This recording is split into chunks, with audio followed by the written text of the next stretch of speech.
دوی خو وروستۍ هڅه کوي، دوی هدف هم دا ده چې دلته د ثبات چې ده، د نسبي ثبات چې ده، دا په دایمي ثبات بدل نشي.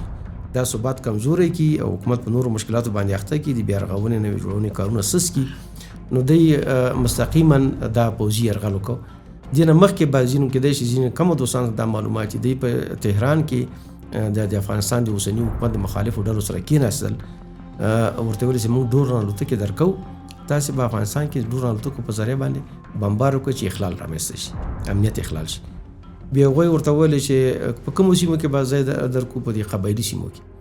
هغوی ویل چې موږ خو افغانستان کې ډېر قومي بیز اوس نه لرو، د هغه خاوندان نه یو، نو زموږ کورنۍ چې توپرک دي، نو موږ ته داسې وکړئ چې موږ ته د پاکستان نیشنلټي راکړئ چې زموږ فامیل دایما مالته پاتې شي، محفوظ شي په اسلام آباد کې، لاهور کې، پنډۍ کې، په کراچۍ کې. هغه نه وروسته موږ تاسو سره دا توافق کوو چې موږ په دې پوه شو چې محفوظ شو، ځکه چې موږ افغانستان ته که داخل شو کېدای شي ونیول شو، کېدای شي ونیول شو، بیا زموږ کورنۍ هم تر فشار لاندې راځي. نو دا خبرې دی روانې، دا تقریبا 2 کلو رئیس دا خبرې دی روانې دي، دا حکومت هم کېدای شي په خبري.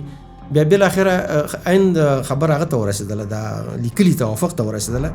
لیکلي توافق کې دا د افغانستان د اوسني حکومت ډلې شي، دا خو په یو نظر نه دي، دا یعنی مختلف خپل منځ کې بیا اختلاف لري که نه، په دې نظام سره چې اختلاف لري خپل منځ کې هم د اختلافاتو.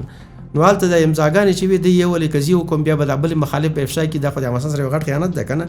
نو بیا به موږ په وطن کې به هېڅ شی به مو نه لرو که نه. بیا خو دوی خو ټول عمر کله د پاکستان ضد چغې وهلې، بیا چې هغه سند راوځي چې پاکستان سره امضا کړې ده په دغو شرایطو باندې، خو بیخي نور آبادالآباد دپاره افغانستان کې د سیاست جوګه نه دي. اوس خو هغه لري ورسره اړیکه ورسره لري، خو شفاهي تړونونه دي، لیکلي تړونونه نه دي.